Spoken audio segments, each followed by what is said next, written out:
Reasonable clout, reasonable clout. We don't need a lot, just a decent amount. It's reasonable clout, it's reasonable clout, it's reasonable clout, it's reasonable clout, it's reasonable clout, it's reasonable clout. Yes, sir. Episode 14. At it again. That's kind of low. At it again. Get another good show coming at your noggin. How you doing, my brother? Oh, it's your boy, Culture Q, here with my main man, Ben Savvy. Yay. Mr. Cockadoodle-Doo nigga himself. You already know. Mr. Red Wolf himself. Wake up and smell the bacon. Nah, no pork on the fork, man. No pork on the fork. Man, hey, man, they got vegan bacon. That shit suck. That shit suck. Turkey bacon suck. Chicken bacon suck. Okay. Ain't nothing like that good pork bacon, boy.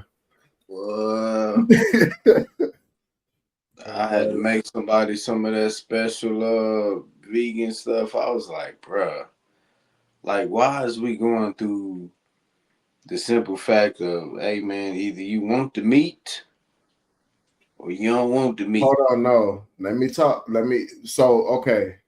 Some people do the vegan thing for, they want to save the animals. Some people do it for health reasons. Both reasons, they're not saying, well, I can't speak for the animal people because you shouldn't crave wanting to eat that shit if you don't want to eat animals. Okay, cool. Fuck that. For the people with health, nigga, I still want that motherfucking bacon. Nigga, I still want the burger. Nigga, I still want all that shit, but I can't have it, on this journey. Or have all that fake shit. So now you want, but it's levels to the fake shit. All that impossible and beyond. You might as well eat beef, bro. You might as well eat the real deal, bro. Because, man, the shit that's in that shit. Anyway, man, nigga going off on a tangent early.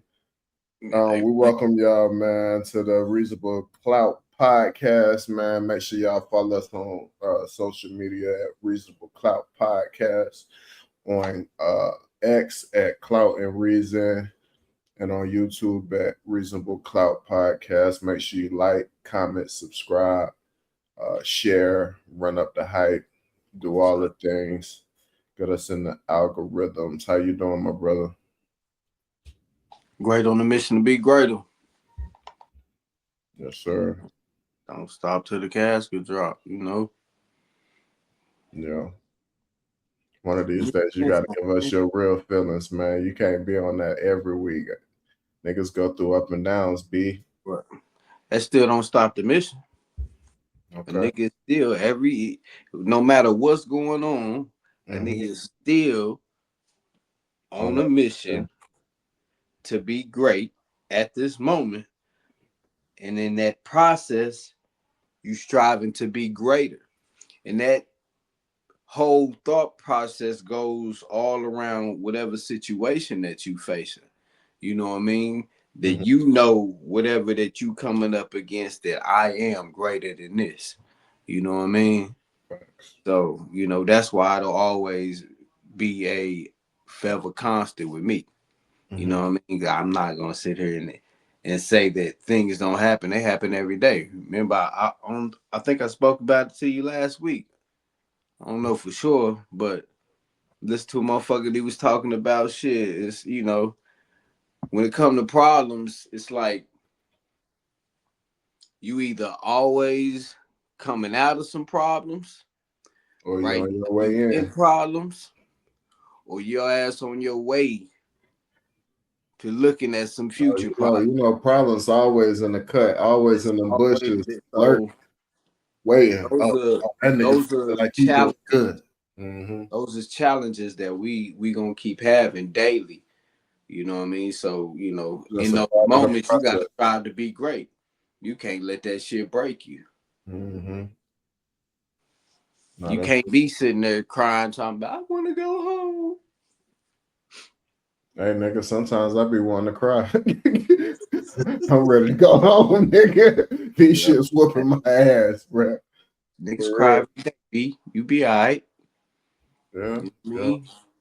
yeah, yeah. You what we using now? You emotionally intelligent, right? I don't know. I'm still see. That's my mission. That's what I'm working on because we're just a product of who raised us, and a lot of us wasn't raised by emotionally intelligent individuals. Emotions, energy, emotions. That's what that is. And if you grab onto them, now here's the thing, the trick. The trick is whatever you put I am in front of, that's what you become. I am hungry. I am mad. I am sad.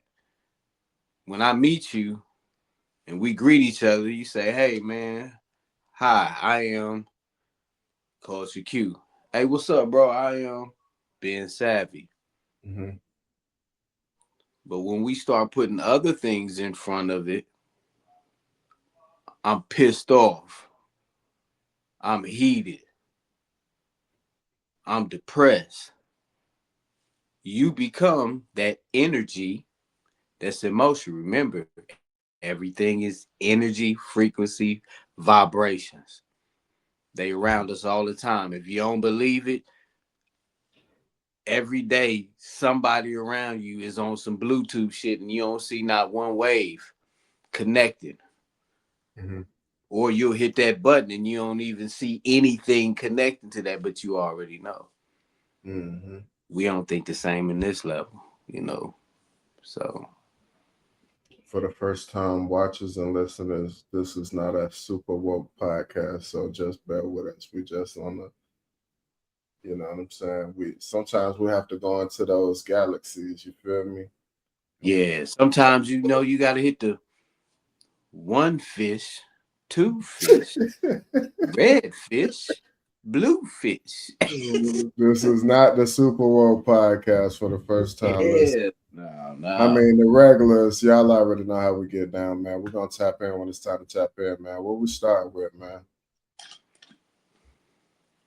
Got messages to America. We gotta see what's going on in America. We gotta get our messages. Mm-mm-mm. My man's hey.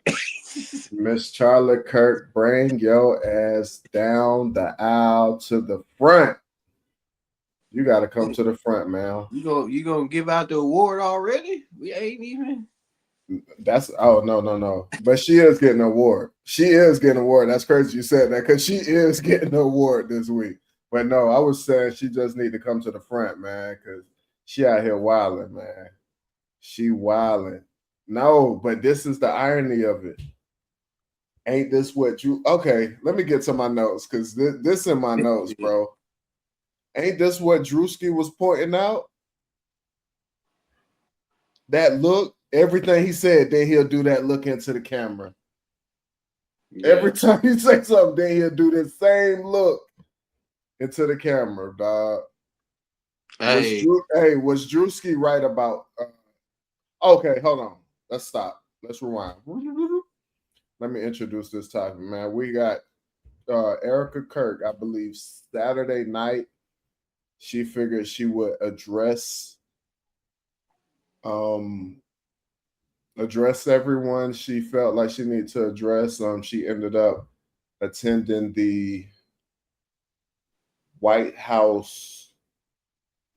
What is it with the media? The same dinner that Donald Trump was assassination attempt was at, but she attended that night. And in her words, she attended to face all the media that was talking shit about her. She felt like she needed to look at them eye to eye, the same people that talk mess about her. And within this address, she also addressed Drewski, which is what I'm just asking, was Drewski right? But we're gonna get back to that.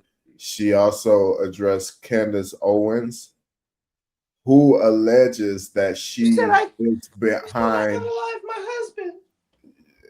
Who alleges she was behind her husband's murder or unaliving. Shit, I'm tripping. And also Jimmy Kimmel, who jokingly came at the first lady and was saying that she looked like a soon-to-be widow. But yeah, that's pretty much the story, man. And she looks nuts in this all black hat that says freedom. If you watch her eyes, see, I look for little signals. If you watch her eyes, she's definitely reading off a prompter. Isn't that what it's called? Prompter? Teleprompter. She's definitely reading off a teleprompter. You can see it because her eyes going side to side reading. So who even knows if you wrote this mess that you spewing out? It's kind of crazy. But my first question is, was Drewski right? Was Drewski right? I get it. I'm just Drewski. We're starting with Drewski. Was Drewski right about this woman? Pertaining to what? To how her mannerisms, her evil look into the eye. That's not like a calming picture. No, like that's not like someone that makes me want to trust them. That looks like a nut house. Like, but hold on, this what I mean. This what I mean with was Drewski right? He was saying how a conservative white woman is. Did he peg her right? Okay, that's what my question is. Yeah, his interpretation was spot on. Mm-hmm. Definitely spot on. Somebody else, had mentioned that they can see why, she's not afraid. You know what I mean? Afraid of what? She's not afraid because she dressed like Eminem. Oh. You had me going like, she's not afraid of what? Nah, yeah. Hey. Damn, they pulled up some movie where, this white woman was dressing all black, but she was aiming to kill somebody. I don't know if it was a president or whatever, bro. The internet has been having a ball. What makes you go from being in the position at the congressional dinner where you can be in white and then all of a sudden you come back like you throwing all black, like, I'm ready for war now. You know what I mean? That's what we looking like right now. But this is the thing. Do she not look nuts in this all black? Hold on. I'm going to put it this way. So anybody in politics, especially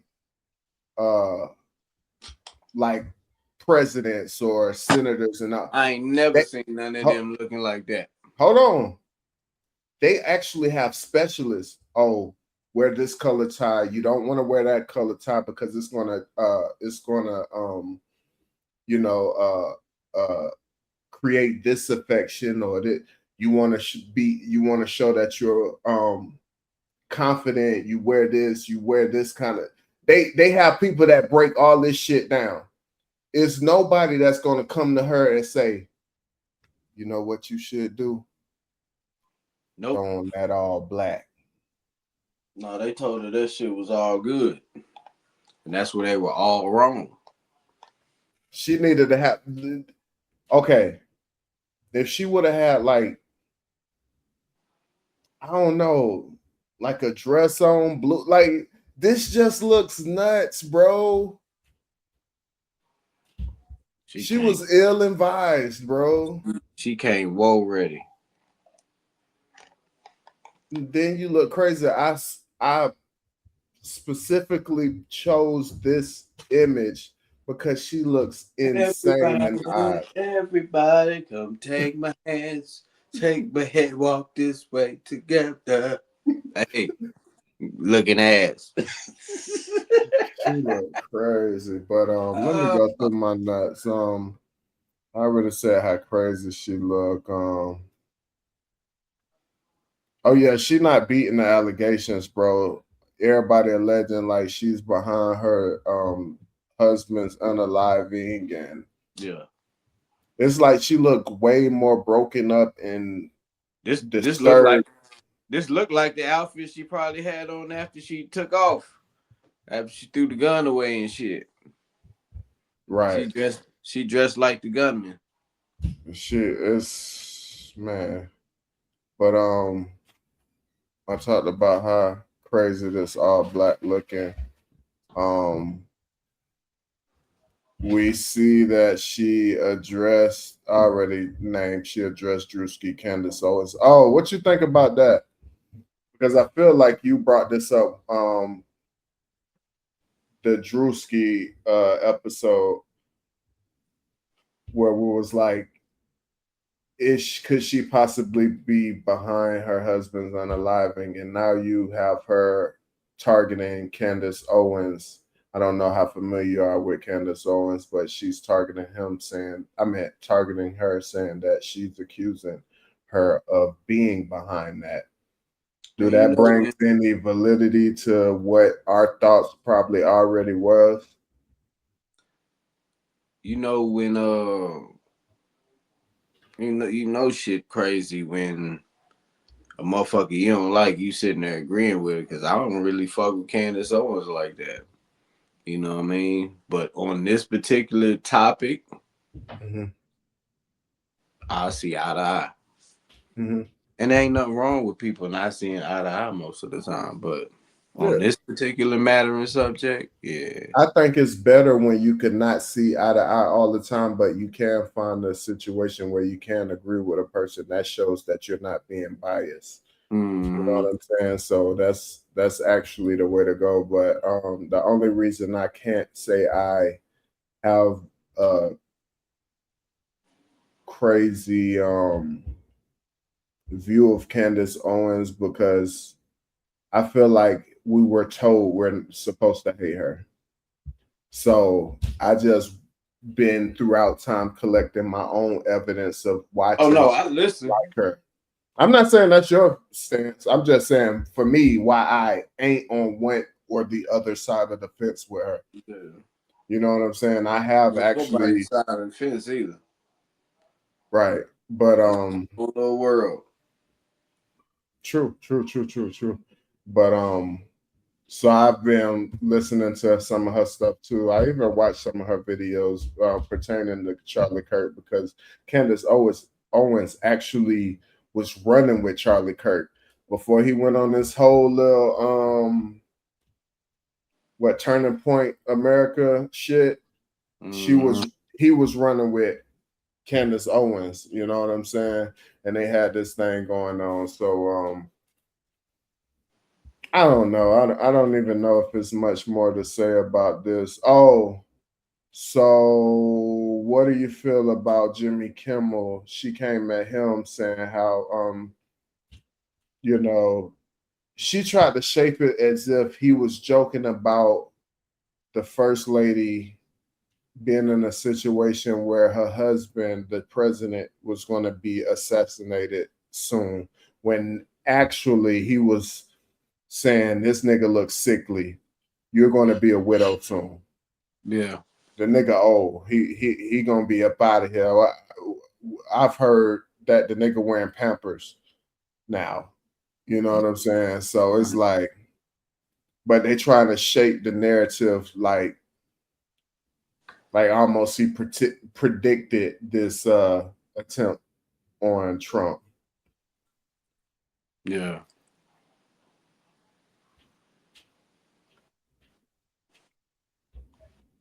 He he's not the one to say that, is the person who would be predicting this. Again, as you mentioned, the nigga is out here looking, hey man, what the doctor saying? You know what I mean? Like you got some good news. The shit looking bad for you. You seen how old Joe was out here looking? My man's. But he was, that's the irony of it, because Trump was on the front line pointing that out with him. Mm-hmm. You know what I'm saying? And now look at you, Mr. Poopity Scoop. You got the Pampers on. They been you up here. Oh, you know what I mean? They calling you Nick and shit. Nick Fury. Oh. Shit crazy, man. But I guess we'll close this out. Did I have anything else? Did you have anything else on it? I don't want to hijack the topic. Nah, man, you ain't hijack it, man. I think you spoke real clearly for the white men out there. You know what How I'm did I saying? do that? What do you mean? How the fuck I did that? I'm talking about what you call it, little what the hell was Erika? Remember, man, we gotta protect the white men out here. White. Yeah, man, she bugging, man. I think, for the Man. record, I think this bitch is off her right. I said I'm gonna stop saying that word. I think this lady is off Everybody, her rocker, man. everybody wondering where the fuck is the kids at? Where's the mother that should be with her kids while they've just lost their father? Damn, and she brought up how people were saying she's not fit to be the CEO of the company. Oh, Yeah. Candace Owens brought up, because like I said, I ain't no, I be watching the field, you know what I'm saying? So I be tuning in to her shit sometimes. But Candace Owens is convinced that Erika Kirk was lying when she said that was Charlie Kirk's wishes that she become the CEO if he was ever to be unalived. No one else heard this. I guess it came from his lips to her ear. Yeah. That's kind of weird, bro. You're the only one that heard this, and then he ended up being unalived. Here's the worst part. You're killing the brand. Oh yeah. It's pretty strong off his name, though. It's pretty strong. We gotta admit that. Because even with this, even with this message little thing she did, she only talked for like what, 9 minutes. The actual broadcast was like an hour and 30. The rest of that hour and 30 was old clips of Charlie Kirk. Mm-hmm. Like, he got from the grave, this man got this shit locked down. This is their savior. Listen, I just went to go see Everybody Hates Joe. Huh?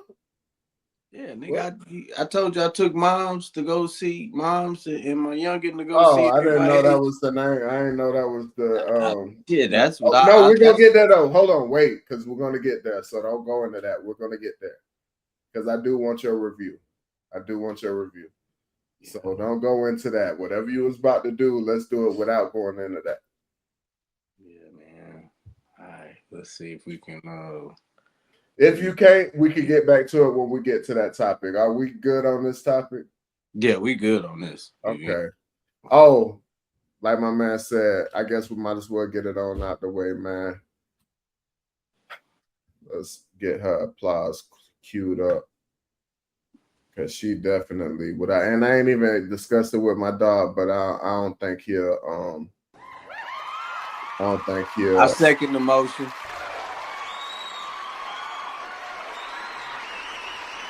This is the epitome of a clout chaser, bro.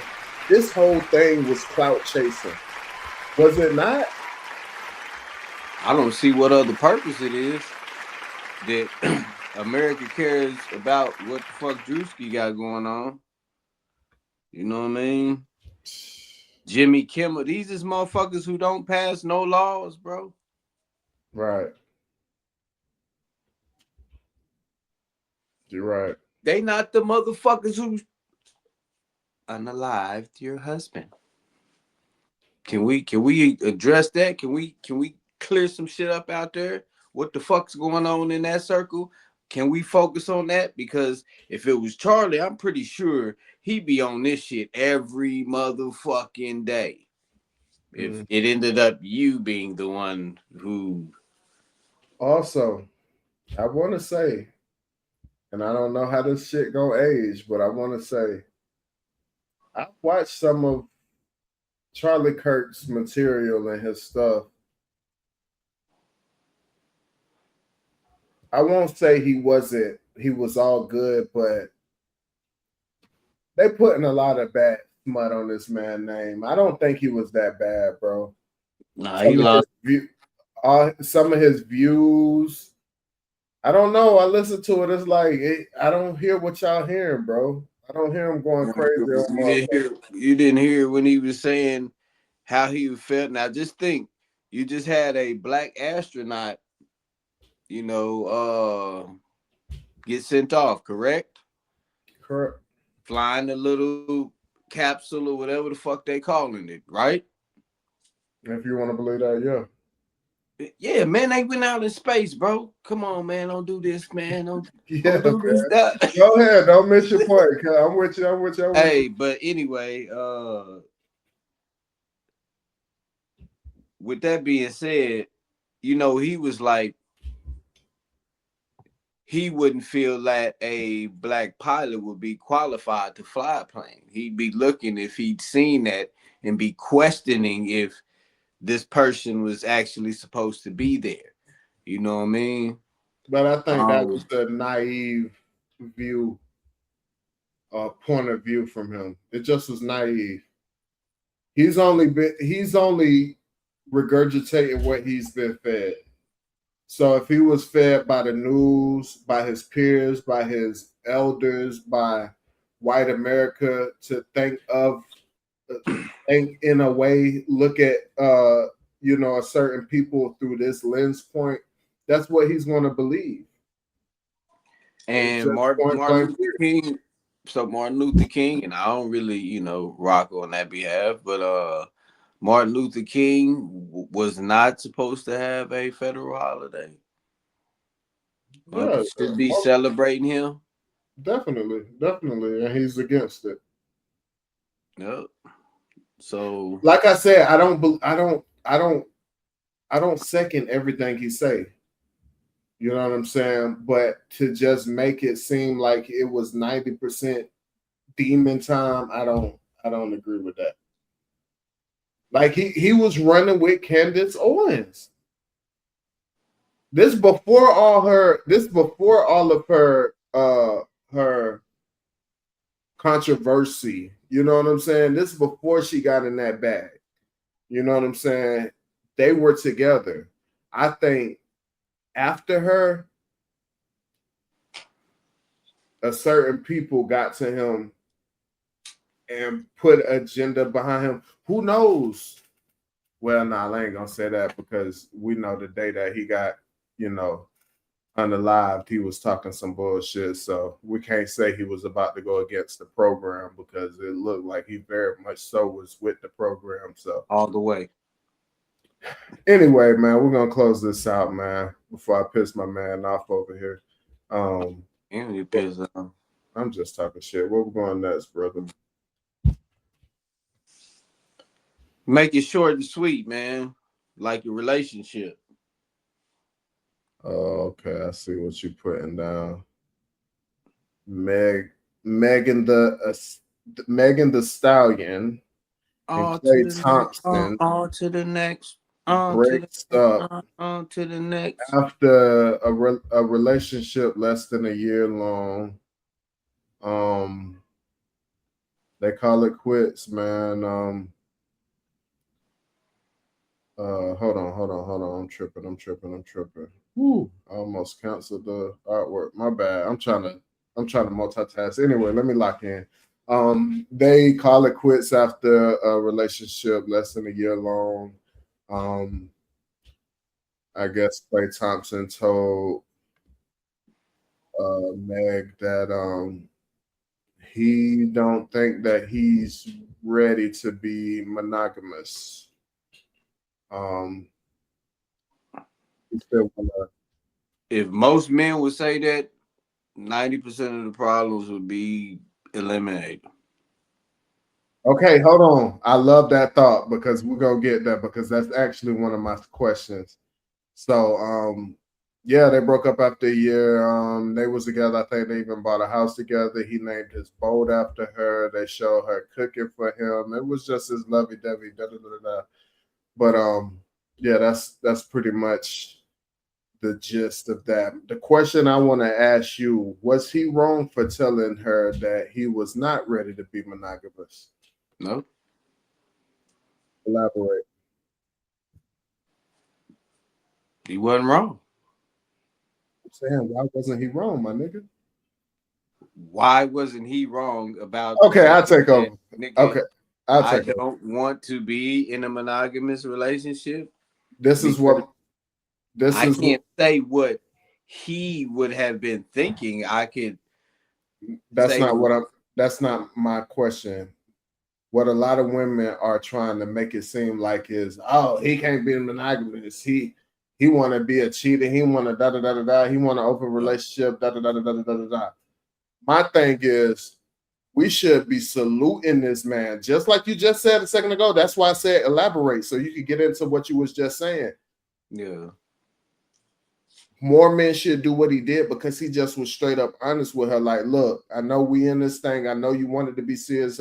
I would love it to be serious, but to be honest with you, where I am at my life, I'm a $300 million man. You know what I'm saying? I'm having my way out here. You know, I'm young. You know, I'm in the best years of my life. I'm not ready to settle down. You know what I'm saying? and most of these niggas be giving up that shit for what? That's easy to do, man. For what? It's easy to do, but that's more so what I wanted to Niggas pinpoint. be loaded in that pussy trap. That's all it is. I think he actually was a stand-up guy. She thought she was doing something by, running to the internet. Oh, he can't be monogamous. He said he can't be monogamous. Like da da da. Oh boy, bye. Da, da, da. All this shit. You know what I'm saying? Who cares? Let them go through their tangents, man. You know he ain't the last one. He ain't the last one. What, in her life? Yeah. He ain't the first one. That's another one of Yep. my questions. Is Meg getting So, karma for her past dealings? well, I mean, just like individuals say, I ain't never seen Coretta Scott King or Patti LaBelle or let's say Maya Angelou or individuals of that nature, parading themselves in a certain way. Now I don't have nothing wrong with it. I don't see nothing wrong with it. That's you. You express yourself how you want to express yourself. But remember the energy. The energy you put out is the energy you're gonna receive. Right. It don't matter what you. Oh, but I was thinking that this. The universe don't play that way. The energy you put out is the energy you will receive back. So You know so what I mean? basically, a hot girl gonna get a hot boy. Straight like that. Like attracts like, bro. And she thought what a lot of people say is she thought she found her a good one. She tried to go the opposite route of what she usually go for. The bad boy. But what If a you lot of wanted to people go the say. opposite route, you would have found some little square ass, lame ass nigga that we view like, hey man, this dude's on and But he Pete, lives in Dorkville. You know what I but mean? but Pete, that's what she thought she had. She thought she had come from a good background, good family, da da da da da. You know what I'm saying? But what she don't understand is a up nigga is a Ladies, up nigga. A up Sierra nigga is got a up nigga. Sierra got Russell Westbrook. That was it. That was He the the one only nigga. one. He's the only one of his kind. He's the only one. Hey, for There real. is no other him. He's the only one. So if you didn't get Russell, you missed that And shot. we don't know Russell. You know what I mean? And we don't know what she dealing with or what she covering up. We don't know nothing about their relationship. Let me We tell only you know what somebody they else. allow us to see. Let me tell you somebody else you don't know nothing about their relationship. Mm-hmm. Can you guess? Mm-mm.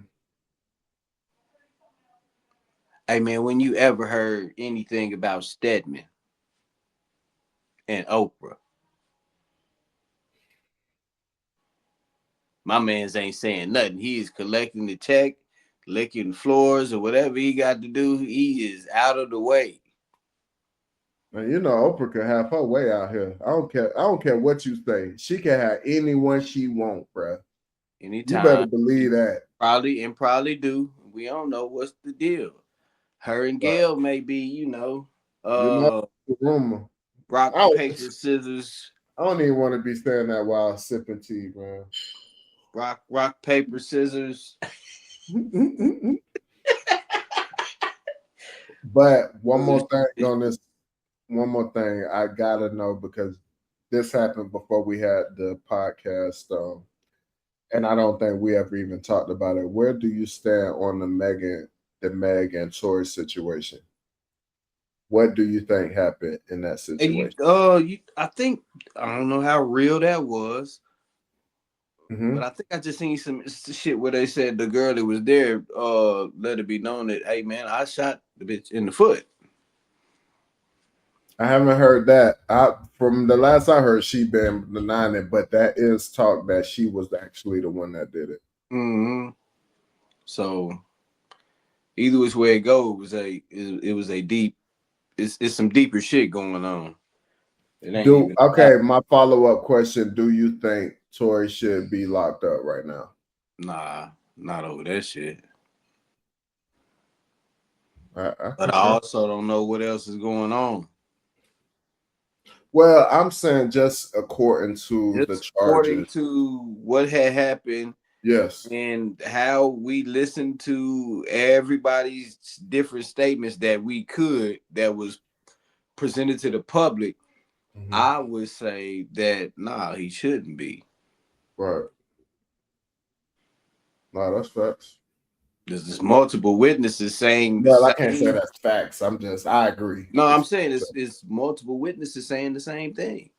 It's a lot funny about Steve, and then that was really my premise behind the question: is Meg getting the karma on her past dealings? Because it's like you tried to point the finger at this guy, and I think you know that this guy ain't behind your injuries. And I just feel like your karmic energy is hunting you. You dig what I'm saying? Because even her career is not working out. She has been given all the commercials and endorsements and opportunities, and it's just not working for her. Her relationships are just not working. The guy that was behind her the whole time with during the trial, Mm-hmm. they end up splitting after the trial, and he like, look, I look like an idiot. I look like a dummy being behind you during that whole thing. You saying you never even slept with Tory, and then it comes out that you actually did sleep with this man. You had a relationship with this man. So I'm looking like the fool. And then after that happened, what Meg do? She come out with a song accusing of I forget my man name, her last boyfriend. He a writer. He write a lot of raps. He write for Cardi B, he write for Meg Thee Stallion, he wrote for Kanye. So anyway, I ain't gonna hold up. But anyway, so she come out accusing him of cheating, accusing him of infidelity. What did she do with Klay after? Oh, he was da da da da. You see, she ain't waste no time to run to the internet and say this. What are the odds? That All these and people. Come on, man. Go ahead. it's a long list. But you can do what you want to do when you dating out here. Mm-hmm. Your rules. As long as you ain't raping and forcibly doing anything to Great, motherfuckers. great. I tell you this every week. Great, great, great, great, great. You like grapes, green grapes, purple grapes, seeded grapes, unseeded grapes, grapes, great, great, great, great grapes. Go ahead, my brother. I ain't mean to cut your wisdom. No, man, I'm laughing. like, damn, bro. I make it past one thing and then I forget about the other. You know, we good on the pauses. We've been all right.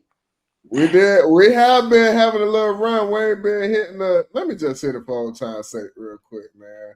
Because we ain't been. Hey, yo, what the fuck? Yo, yeah, because dude, Get this nigga, man. get wild, man. Let's get wild.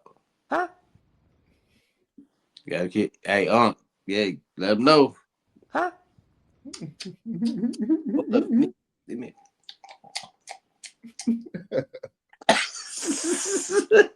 All right, we're gonna close this out, man. But it seemed like you on kind of the same page. And this ain't no bashing women situation, but I don't know. It's a lot of funny shit going on surrounding around this young lady, man. I must say, and I did hear, not even hear. Excuse me. I know she lost her mother, years back. And a lot of people saying that she probably don't have no one like to guide her or direct her. And I'm sure in this industry it's kind of hard to have people that you trust and you will listen to. But man, it's muddy waters over there. She got to take a break from this whole thing, get herself together, because it just But that's how some it's people a do. cesspool. That's how they healing process work. They end up from one situation to the next. But is that a healing process? It sounds like the exact opposite, you know? But anyway, let me see. Where we gonna go next, man? Thoughts and prayers, man, to all involved, man. I don't know whether to salute this young man or be like, man, I don't know, man, what where we gonna go next? Let's go to something a little more lighthearted, man. We had a list come out, the 30 Top top. living American writers, Yes, sir. songwriters. Songwriters and If you say writers, and you in a whole nother book. I should have said songwriters, but let's get to that. So some of the people that was on this list, we got Stevie Wonder, Jay-Z, Taylor Swift, Missy Elliott, Lionel Richie, Dolly Parton, Young Thug, Babyface, Outkast, Mariah Carey, Willie Nelson, Kendrick Lamar, Bob Dylan, The Dream, Bad Bunny, Bruce Springsteen, and Smokey Robinson, just to name a few. I kind of stuck with the names we actually know. Yeah, that's the list. Is somebody you wanted on there? That's a good question. I would say Andre 3000, but he is on there as He's on there. Outkast. That's a good question. You go while I'm thinking. Damn. Nah, I was just making sure that Is Jimmy Nas supposed to be on there? is Jimmy Jam and Terry Lewis is I mean, and Teddy Riley, I think baby. they're on there. Yeah, I think I didn't name all of them. This ain't the whole list. but really, nigga, Babyface. Babyface on here. Yeah, I know. That's what I'm saying. I was waiting to. If that list didn't have it, I was finna, nah, bro. This ain't it. I know a lot of people were saying Jermaine Dupri, Brian Cox, pause. I would honorable mention Scarface, a great storyteller. We talking about songwriters. They basing it off of all of these artists have penned hits for other individuals as well as themselves. I don't think it necessarily have to be for other people too. It could have just been for themselves. I think. I'm not 100% on that. But one person that is stirring a lot of shit up on this list is Young Thug. Should Young Thug be on this list of the top 30 living American songwriters? That's 30 living American songwriters, I guess, you know. Should he be on that list? Is the question. I'm gonna say no. That's all I'm asking. It's probably about 10 other individuals you could probably replace him with. And I know a lot of other individuals, but he made it. So shout out, shout out Shout out to Gucci, man. You sound like Wayne. Shout out Gucci, man. That's the first Shout thing that out came to to my Gucci. Hey, bro, that was in my head. I'm sitting here like, damn, nigga, Gucci, my nigga Gucci? Oh, nigga, Young Thug? Young Thug, wait a minute. You like Bruce Springsteen, Young Thug, Bob Dylan. Wait a minute, hold up, bro. Oh, okay, because my man, he trying to be, cool about it, and don't get me wrong, I am the biggest Young Thug fan. I'm talking about all the way from his original 1017 Thug all the way on up. I've been with him from the beginning, bro. Writing is not even his strong point. His voice is his strong point. Yeah. You know, the way he could bend his voice and do different crazy, kooky fucking shit is what's his strong point. Writing is, if you look at the black and white of his lyrics, it is not all that, bro. It is not all that. He's not saying no. Now, don't get me wrong. He is saying some shit here and there, but to put him on a list of the 30, dog, 30. It's only 3 people that can make this list. But this is New York Times shit. So that's even more of a reason. We're talking about a prestigious fucking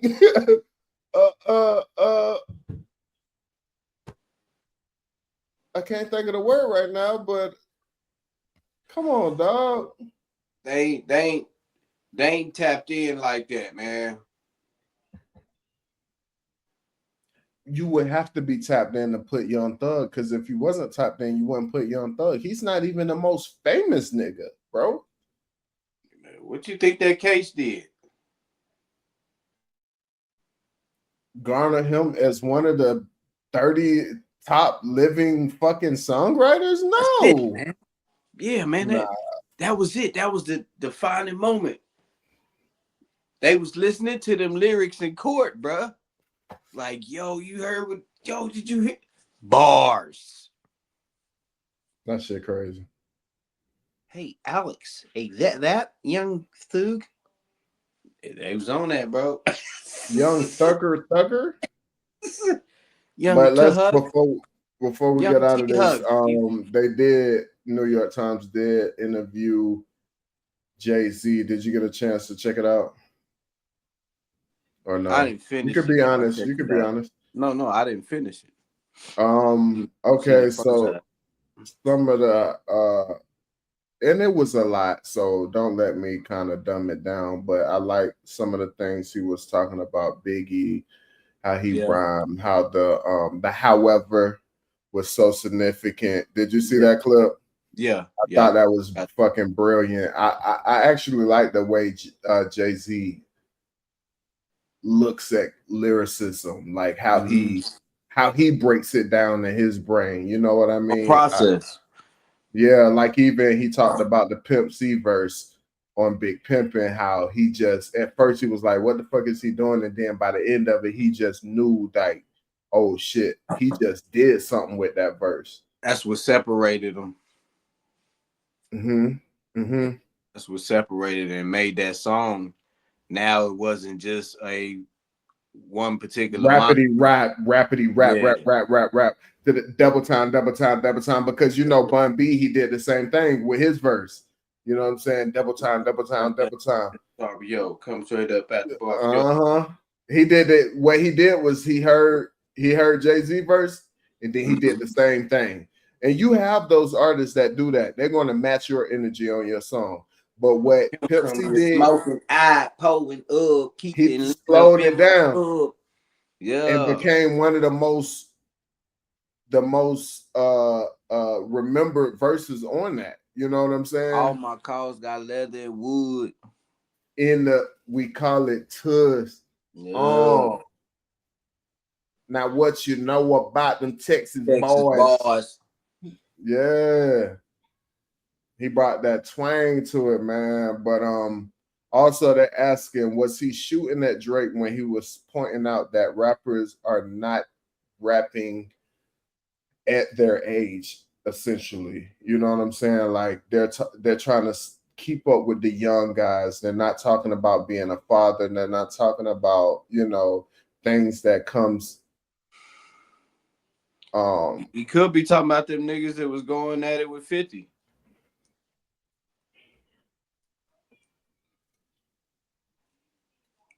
Who, T.I.? Because the mother niggas young as fuck. Nah, nigga. It was 4 other niggas before that. Oh, see, you gotta stop talking in code, bro. Just all you gotta say is just let's rap about it. Jim Jones, fucking Davies, Fabulous. What's my name? What's my nigga name? What's my name? What's my name? Culture Q. That what they call you? Fucking Mano. And fucking Mano. Nigga, it ain't no secret, nigga, man. Them niggas don't know who the fuck we. Fuck all them niggas. They don't know who the fuck we are. You know, you got who else? Benzino. True. It's a few cats out there that he could have been addressing, far as that's making music. I love how he pointed out, you know, the difference with how the clips maintain. But for me, it went right into that off this topic. Yeah. For me, you know, they maintain what they normally do, but from that not necessarily, because that's what his point was, that they were able to evolve with their age, so their content was different. If you start to listen to the context of the album, then you can see where they're matching, where they stand at now. You know what I mean? What you feel about that album? Because that's going to take us right inside next topic. Are you familiar with that album, Let God Sort Them Out? Yeah. How you feel about it? You like it? Oh yeah, that was definitely remember I told you I was out there in VA at that Envy show. I missed that nigga for probably about 10 minutes push. You know, that was definitely one of them bangers, man, them slappers. But before we get too deep, we have another who's are these all the hold on. Let me introduce it because you asked some questions and I'm about to answer them. You threw me off. Well, we have another go to year in rap, because last year we had a phenomenal rap year. I'm gonna just name off a few classic albums that we had dropped last year. We had Clips, Let God Sort Them Out. We had Freddie Gibbs, Alfredo 2. We had Tyler the Creator, Don't Tap the Glass. We had Chance the Rapper, Starline. We had JID, God Does Like Ugly. We had Wale, Everything's a Lot. We had Larry June and 2 Chainz drop Life is Beautiful, and we had Playboy Cardi, I Am Music. Oh shit, we also had Cardi B, Am I the Problem? I mean, Am I the Drama? Am I the Drama? Which is a banger, actually. And all those are considered classics, bro. And that was a lot of classics in one year. I'm asking, will we repeat it next year? I mean, this year. Or are we just already too far gone to even have that? Although at this point last year, we probably only had the Larry June and 2 Chainz Life is Beautiful album.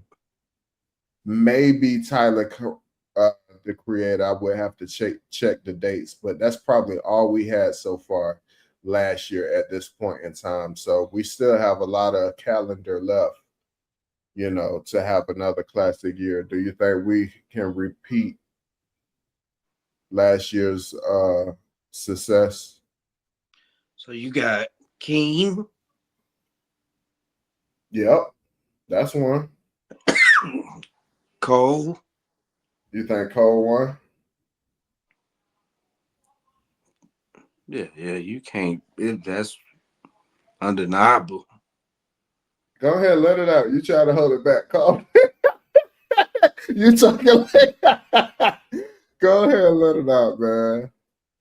But Cole won. Who else? We got Iceman coming. So we don't know if that'll be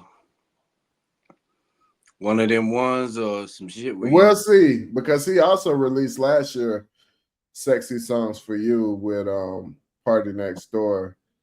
I never returned back to that album. I did listen to it initially, but I never returned back to it. All I really liked was that single.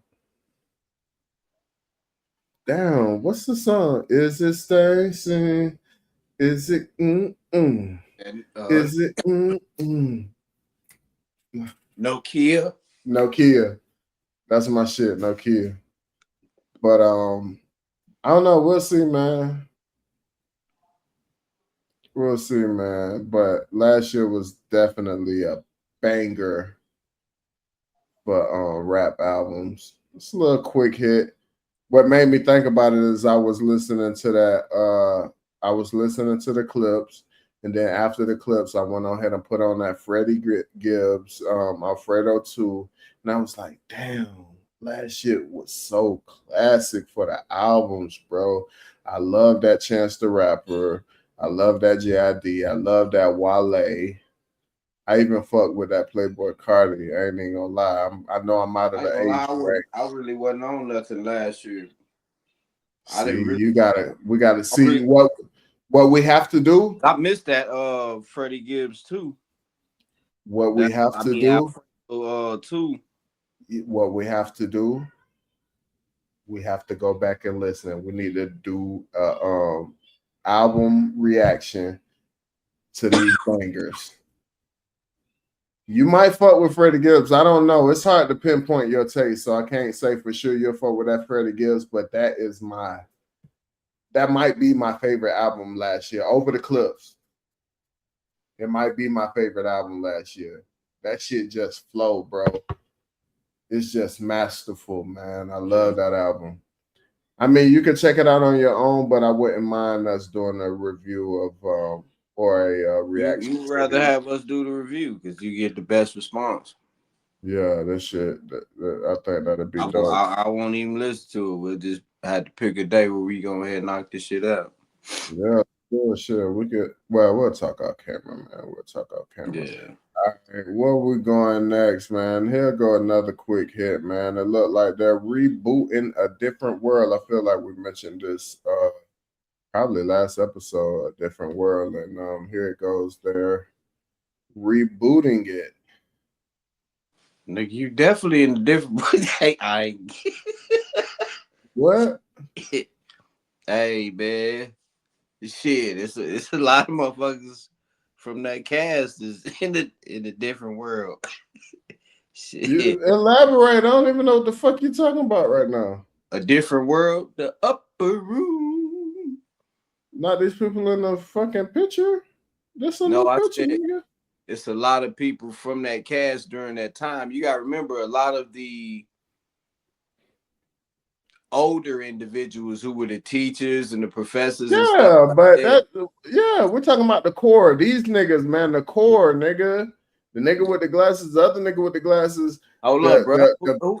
the Hey, man, why we gotta say all this nigga stuff, man? because we niggas, nigga. The Man, fuck. I ain't no nigga, man. But African booty the snatcher. pretty dark skinned chick, I always thought she was pretty, man. The pretty dark skinned chick. Whitley. You talking about Um Don Lewis? Okay, so Jasmine Guy, Kadeem Hardison. Um, shit, who that Mitch? I can't see who they got over there. I don't have none of my life because I don't know their name. Shit, I don't even go front. Oh, I can't see who, but yeah. But let me give a little backstory. It's going to be on Netflix. It's going to be focused on the daughter of Dwayne and Whitley's. The daughter of Dwayne and Whitley's.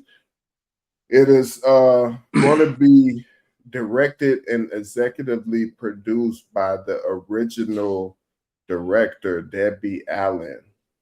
So most of the original cast is returning. So yeah, man. Is it important for this iconic TV show to return to the airwaves? Well, the thing about this particular show was, along with other shows during that time, was it was a promotion for HBCUs. Mm-hmm. Mm-hmm. You know, and the question is, are we trying to steer individuals back in that direction? Because I don't know what the rates are, as far as the turnout rates, far as individuals that's going through college and all of that, the HBCUs specifically. You Mm-hmm. Mm-hmm. know, bringing that culture back, because think back then that it was a big culture. You know, everybody was rocking like Morehouse shirts, Clark shirts, Spelman shirts, all of that. Any Grambling, all the little different black colleges. You know, so it'll be interesting to see. You know, if it, all depending on how they do it. It's just like with Fresh Prince of Bel Air. You know, are they gonna try to keep up with things in the modern era, but still Mm-hmm. stick to the certain theme, or is it just gonna be a total different theme in the model era? Yeah. Um, that's a good point. They're It's a probably gonna different they're world. probably gonna lean into the modern time. I'm pretty sure with it being the daughter of Dwayne and Whitley, and if it is their daughter, being that the show is so old, their daughter damn near might be a professor at the fucking university or the college. You dig what I'm saying? But as far as your point with, are they trying to bring awareness to the HBCUs? Possibly. But what I will say is I think that we do have a lot of good light on HBUs with a lot of these retired NFL players coming back to coach. You know, it started with Deion Sanders. We have what's my man with the fucking dogs from the Falcons. Come on, man. You know who I'm talking about. Michael Vick. He's coaching, and damn, and I hate that I had to use dogs to that was just fucked up. But he's in Virginia at a HBCU coaching. There's another guy in, I think, Delaware. He's coaching. We had Eddie, Eddie some. He was coming to Cookman. He was at Cookman, but he it was just this big. George? No, not Eddie George. We're talking about from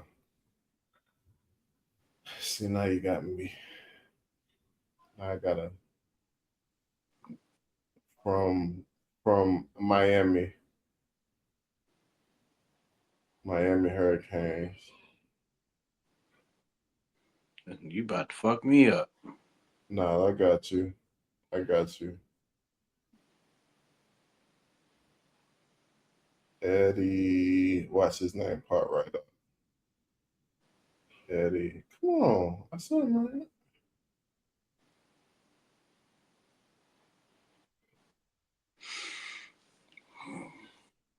That's crazy. Why ain't he popping right up? He played for Baltimore Ravens.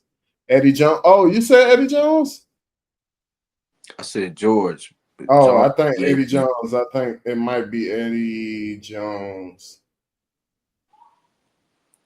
I I don't know, man. I'm drawing a blank. I don't think it's Eddie Jones either.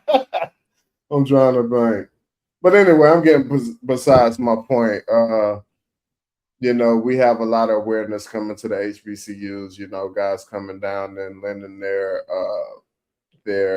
fame and their likeness and bringing guys and gals over to HBCU. So I guess this show probably would do much more. I hope they put a spotlight on the HBCU. You think they'll use a actual HBCU for this show this time? Real HBCU, like say FAMU or yeah. possibly can. These individuals have connections. Hmm. That'll be a good look for whoever. That'll be a good look. Where we gonna go next? But salute a different world. I mean, I'm speaking I'm, I'm guessing I'm guessing Bill won't be a part of this, huh? I'm just asking, bro. I'm just asking. You think he's a part of this? Maybe not. hey, that's fucked up.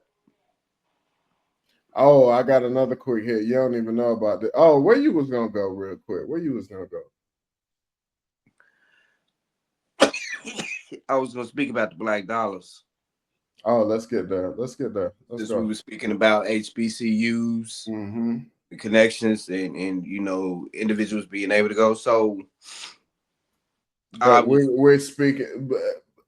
Lead us into the topic. It's all this you. particular topic is the power of the black dollar, and how we have more power than what we really think.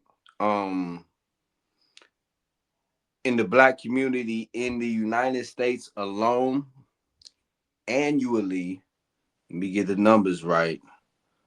Annually, we spend no, not spend. We have 1.8 to 2.1 trillion annual buying power. Mm-hmm. Many reports have it that what is it at? Where we at? What numbers am I looking at?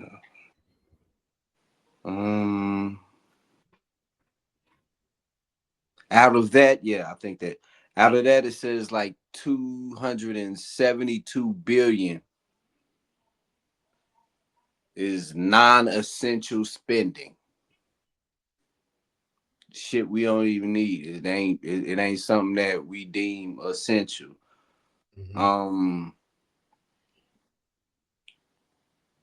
my notes always takes me to we at what we could do. Mm-hmm. So Damn, that was I one of put my it in the questions too. calculator, That's crazy.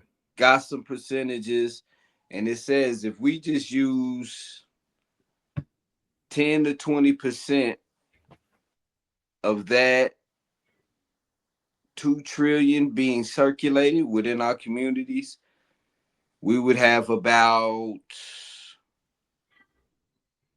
2 to 400 billion Mm. that will be going to fund businesses, create jobs, increase ownership for real estate companies and things of that nature. So for me, it was just I was like, damn, bro, like we got it, because I thought about this because I was thinking about it, the Christmas thing. You know, we spend like 680 something million on Christmas alone. Not us, just America in itself. Yeah, You know easily. what I mean? And you gotta think, bro, that's just one particular day. You Mm-hmm. know what I mean? And it's like we always talk about, man, we don't have this, this hood is messed up, we don't have this funding, we got all the funding and everything that we need to be able to systematically change our communities. We would just have to do it city by city, state by state, the same way that we set up for all these political shits. But instead, we don't need that shit. We have our own buying fucking power, bro. You Mm-hmm. know, we just have the main factor and the main thing they fear, and the main reason why I named my shit what I named it. Organized nation. Mm-hmm. Organized nation entertainment, and then organized nation entertainment means one. We are one. If we come together as one, then this is how we get this done. You know, division is how the colonizer has kept us separate. Mm-hmm. But we have everything we need. I just wanted to say that. You know what I mean? We have everything we need to be able to change our situations. The Nah, question. just stand on that because I did bring out a few pieces because I know it's on the material side, but I did go through this whole point where I was really trying to invest in black businesses, and I'm a sneakerhead, so Mm-hmm. I started with this company, and the packaging is not good because this just Wait. the stereotype. But no, Wait. listen, he actually remade what was the original shoe Yeah. was like the Newport shoe, but what the guy did, he was taking Air Force Ones and creating the what he called Newport shoes, but the message behind it is black people, we are throwing our money away on Newports and fucking Nikes. Yeah. Nike ended up suing them. And That's a then this song guy, right there. hold on, and then this guy, he remade that shoe. Yeah. And What you got? this is Saya, somewhere in America is the brand, but this is the shoe. I think I only wore these hoes like one time. Okay. You did quality, but a black man shoe. Oh shit! Yeah. Fuck. A black man shoe. But to think about it, what can you do with it? Would you say that it was an investment? I mean, I just circulated money into the black community. That's my point. For you as well. It's one thing to do that, but for you as well, you think it as an investment or Yeah, it's an investment. Collect this piece. I got another black shoe company, Erika. so before you dive into what is the same company? Different company. Okay, Different so who the company. first who was the first gentleman? Somewhere in America, Saya. Somewhere in America is Gotcha. the name of that company. This is I hear Erika. that somewhere in America. Yes, sir. For those viewers who are actually seeing the visuals of this, that's where you can get these shoes And from. we're talking quality coming with the dust bag. You feel me? And they had to switch it up because they was doing too much of Nike swag. Yeah. But you had these hoes. They collab with Yeah. Rants. the Okay. fronts, you know, hat and leather all the way around. A black company. You feel me? You dig? Just the topic, it made me want to bring out some of the black companies I invested in. You feel what I'm saying? And so there you have it for the sneakerhead. I You had to got do. what? When we talk about the black dollar and keeping the black dollar in the black market, that's one of the ways you could do it. You feel me? Because y'all get out here and y'all go promote Nike, Nike. Reebok, Balenciaga, Mm-hmm. all of these. Y'all be giving them free promotion. Mm-hmm. But when it comes to you got a brother out there, you'll ride right past him. He out there trying to really get himself going. Facts. It's sad. And that's Facts. why meanwhile, if you go to other communities and view what they doing, you would see something totally different. We ain't really even allowed out there like that. Especially the small hats, and I'm gonna just keep it at that phrase. But The small.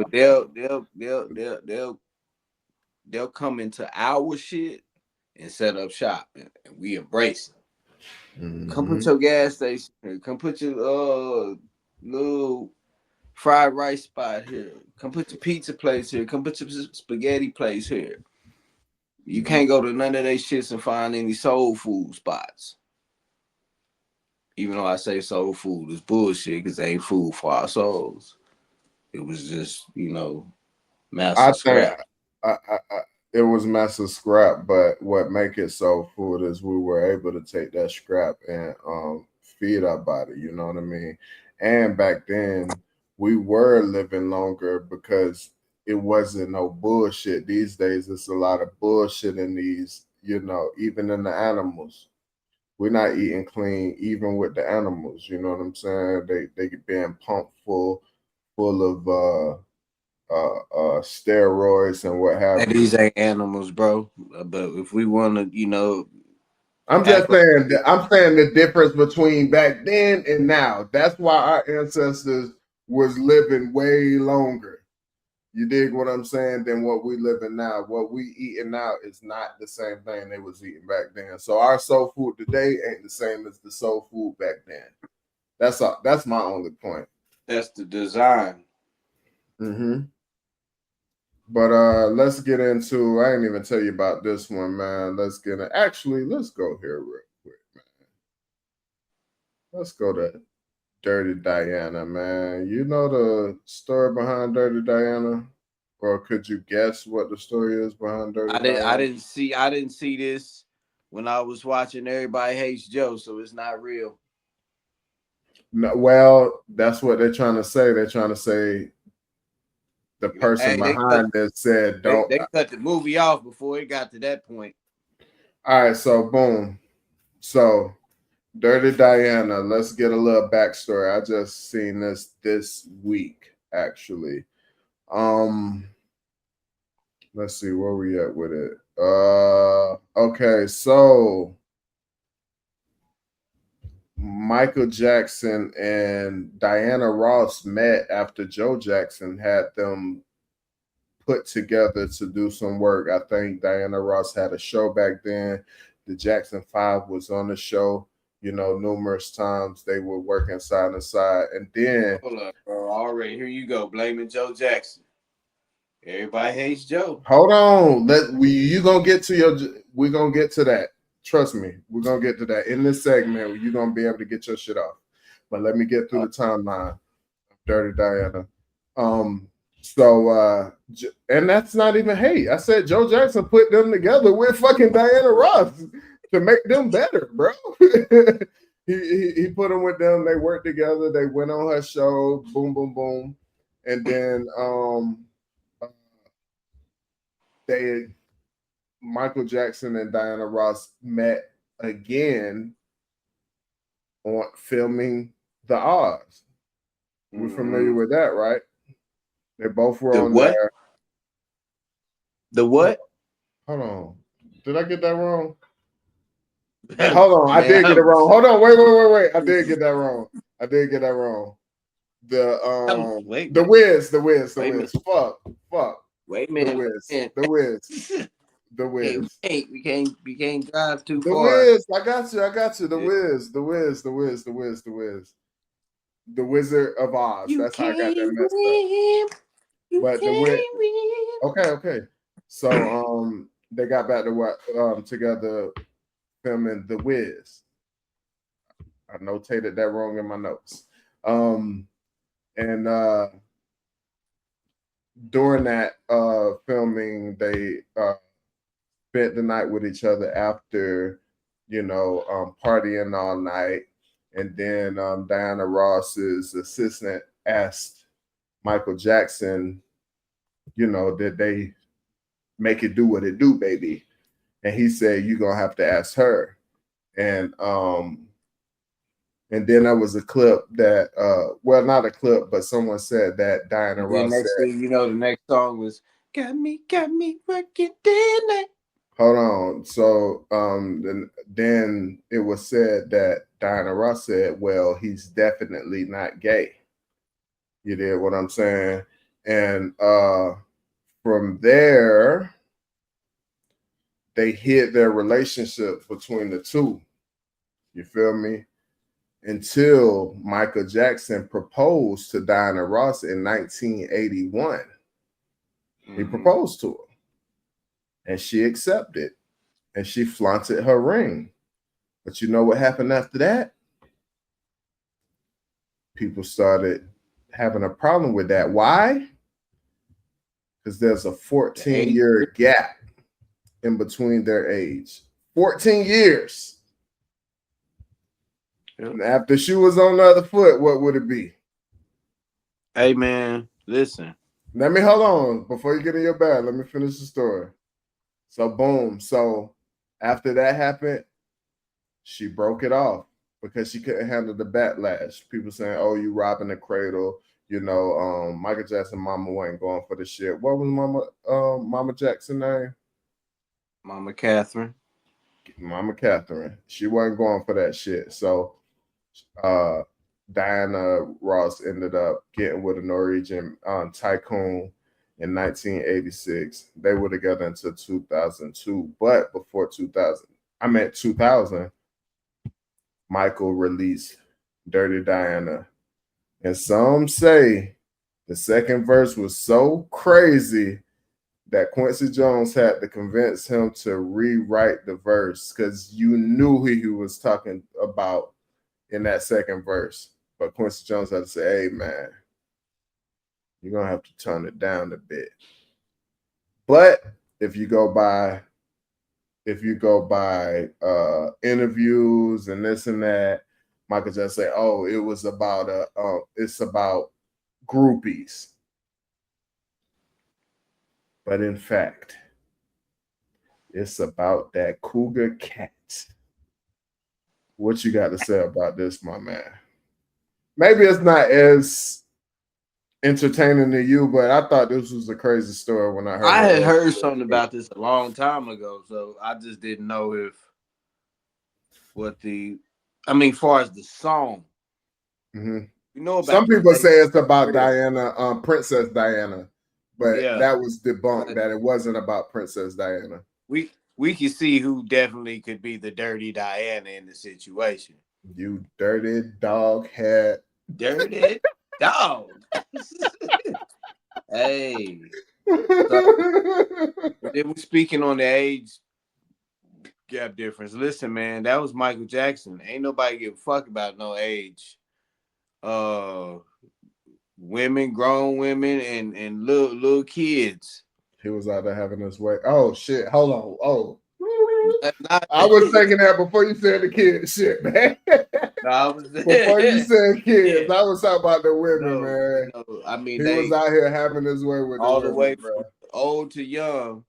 Motherfuckers was in love with Michael Jackson. For sure. Nigga, I'm telling you, I remember his halftime show, the first NFL halftime show. I remember that vividly, and I was only 9 years old. Yeah. But go ahead. I ain't trying to cut your wisdom, my brother. No. You was good to go. Yeah, that's what I was saying, man. You know, that age, it was Michael Jackson. Damn, Yeah. you know what? It wasn't nobody that really was like, girl, you got to fuck Michael. Right. Right. Ain't finna be. Man, listen, bro, this dude's out here crying. Man, you know what I'm saying? I mean, like, crying. You seen this dude shows, man. You be looking like, yo, man, look at this dude out here. He really balling, low, like he finna pass out, faint. It was a nigga that was on the video that I was watching. He didn't even see, and this ain't got nothing to do with Michael, but it is sort of linked. He didn't even see this nigga Drake. He just thought that the caravan, the cars that rolled by him could have been Drake in there. And this nigga crazy. with his girl in the car, this goes back to your fan out shit, was over there crying. Oh, my nigga, Drake, he just rolled past. I can't, oh, look, I got to pull over right now. I don't even know if that was him. Hey, I'm like, yo, bro. But so we all know the mic effect. The mic effect was real.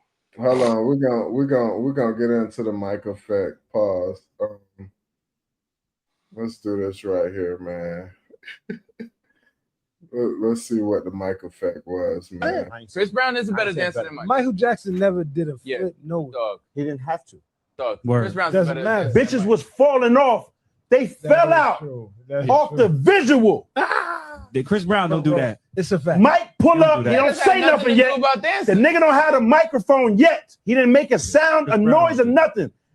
He looked at the bitch and they faint. Yeah. They back Mike out. Mike, like he was some form of weapon. They back Mike out and they died. There's some people. My nigga, there's actual people that died from seeing Michael Jackson. That's a fact. Look it up. There's no other niggas that did. They died from seeing Mike. He's a one-on-one. Yeah. They died. Listen to what I'm saying. You're not. I am. They looked at Mike and Medusa. My nigga died. Niggas died off the visual of Mike. So I can say you Chris can't. Brown, hold on. I can say Chris Brown's a better dancer than Mike. No. I can say Chris Brown is as talented as Fam, if he would have flipped, singer. if he would have flipped, they would have bombed the stadium. I know. He was limited in what he can do. That's why he just moonwalked on niggas. If he would have flipped, he would have died. He would have died in there. It's too much. It would have combusted in the shit. Too powerful. It's wild. Come on, my nigga. That nigga's levels was 999. Too powerful. That nigga's sliders is all the way up. Rock to play 99. So Come what on, I'm saying fam. is, Come on. Chris Brown is a better dancer than Oh, for real. You think about that shit like, yo, man, it ain't who touching that, bro? Niggas don't understand who Mike was back then, bro.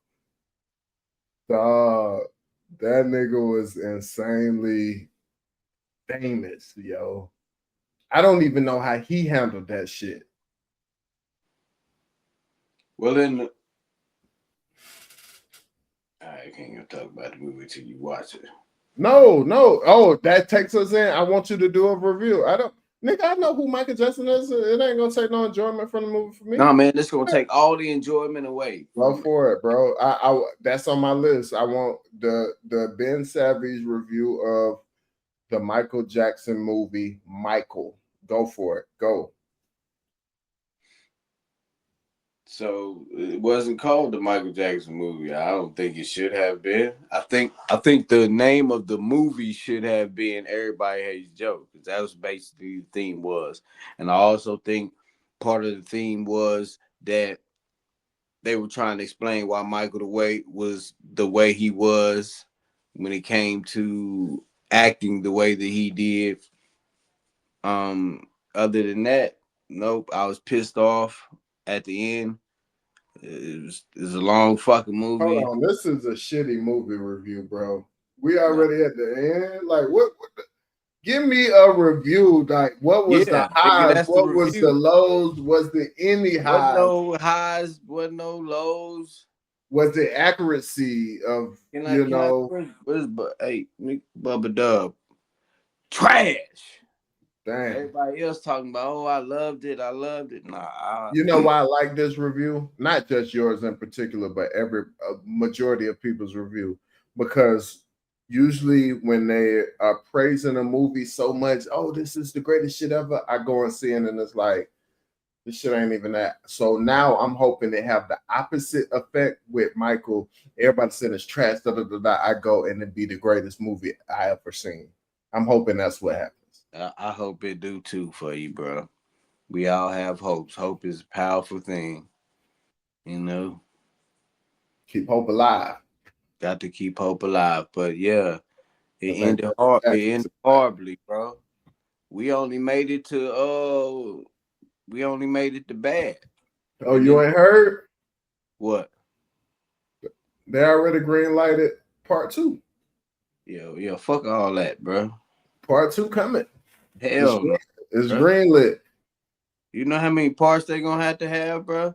They left off at bad, nigga. And that was 2 hours and 30 minutes. So they're about to have part 2. So part 2 probably gonna take you to what? Wacko Jacko? What you think? Listen, they gotta be careful because they can't do the PDF stuff. Well, it all depends. Is that even true though? Do you believe that's even true? The campaign smear. The PDF file shit. You're gonna find out that them little bright-skinned kids is not his. Mm-hmm. You know what I mean? Do we think they his anyway? Like, come on, bro. Do we really think he had vitiligo?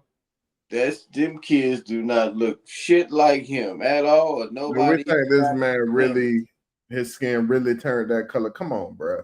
Come on, talk to me. Listen, when I say that, like they wanted to point certain issues out of why he did what. So that they brought up that they kept trying to make that a theme as he was going through a process of the villa. They said they was fast forwarding through it. Like, nigga, y'all ain't even break down why this nigga nose keep changing.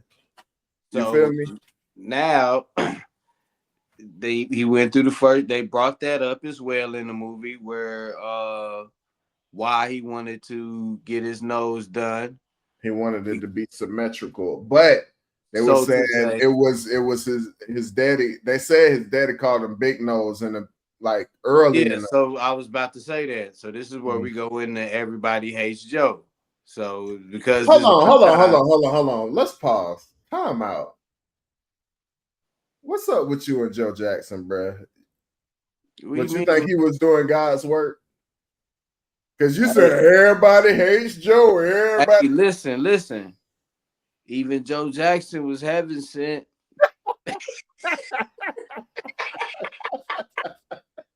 Because you got that, hey man, my thing is, I watched another movie where a black father, Serena Venus, was shown as the villain, where the children showed no love to him, the woman showed no love. It was no points of affection where you seen the family do stuff, but you didn't see the love and affection. You know what I mean? You talking about this movie? Yeah. Oh, okay. So at no point, I heard he fired the man over the fax machine. He fired Joe Jackson. Michael did that because they made that seem as if Michael was so scared of his father. Maybe he was, bro. Maybe he was. I understand that, and he probably was dealing with that. This ain't me taking the. I'm just saying with the movie. That's why I wanted to clarify that, because it seemed like when you like, oh, everybody hates Joe. It seemed like you're that's all siding or taking up for Joe Jackson. No, that's all that it seemed like that was being projected. Got you. Damn, everybody hates Joe. Like, this motherfucker don't like Joe. This motherfucker don't like Joe. This motherfucker. Okay, but so boom. Do you think that could be a possibility that everybody does hate Joe. Like maybe exactly he made his bed to lay in. You can tell, of course. So for me, it's like that's what the movie should have been. It wasn't about Michael. I think that the theme was so focused on that. Oh, that's your point. Okay, it took away from Michael's story. Yes. Got you. So we so focused on this nigga and how he's treating him that we not really getting to see what's going on with Mike. And then they just skipping through shit. They ain't really diving into nothing. With that said, could that possibly set up part 2 to be better, because Joe Jackson wasn't in part 2? He wasn't a part of Mike's life in part 2. Could it be more focus on Michael in part 2? I don't know. I ain't going. To be honest, I probably ain't going to the movie theater for this one. Although I've been trying to be on myself about, man, when it's a cultural event going on, go ahead and experience while it's going on. Is it cultural or that's why I went to the theater to see Sinners. That's why I went to the theater to see One Battle After Another. Like, I'm trying to get myself to and next I want to start going to concerts and shit like that. I want to be able to be involved with actual real-time events. You dig what I'm saying? Do that make sense? Yeah, the RC boys got to be on the scene, man. Mm-hmm. You know what I'm saying? But yeah, I ain't fucking with that next one. I'm good, because you should have told me that in the beginning. Now you didn't leave. You know, you get me all the way there, and it ain't even something like you ain't even got enough to make me want to double back on this one. You know what I mean?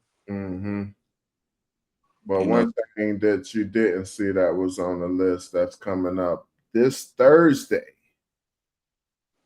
Got a new Verzuz coming up. I seen that. I just didn't I'm saying you didn't know it was on the list. That's all I'm saying.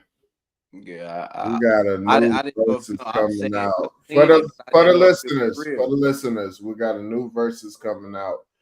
Rick Ross versus French Montana coming this Thursday. How you feel about it? Is it a good matchup? Is it not? Will you be tuned in? Who you think's going to win? Tell me all about it. Ben Savvy, the floor is yours. Tough call, bro. What's the tough call? Who's going to be doing what? Who's going to win is what you mean? Yeah. It's a tough call. It's a nice little matchup. Both them niggas is feature kings. Mm-hmm. You know, I'm letting you get yours out the way. a lot of their little hits is, you know, based on the features that they receive. You know what I'm saying? Now all of their beginning work, if they going back there as well, I don't know what we doing, but yeah, it's a nice little even matchup, man. It's an even matchup for me, because you would have to understand that didn't they come out like a few years? Yeah, Ross was first, right? By like 05. Hold on. Because with that question, it's crazy. First of all, Ross was definitely first. And actually, French Montana first record deal, he was with Puff, but he said, I'm not doing the deal with you unless I could sign to Rick Ross as well. So yeah. French Montana was MMG as well. So yes, Ross came well before French Montana. French Montana probably was like what, 2010. Rick Ross was what, 2005. No, bro. French Montana was way before 2010, bro. He's like 06, 07. Let me see. He was definitely coming into the game, and Ross was already established. French Montana.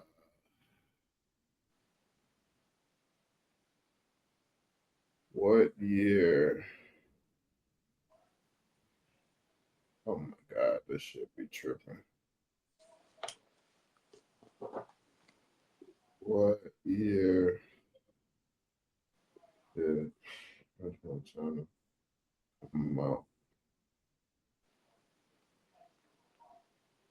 2007. Yeah. So 2007. But that was underground though. Look, he gained major mainstream recognition with his hit single Chopper Chopper Down in 2010. And he released his debut album, Excuse My French, in 2013. mm-hmm.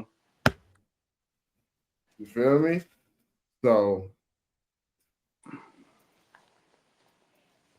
I mean, what you said Ross, at the end of the day, Ross is his big homie is what I'm driving home. Ross is definitely French Montana big homie.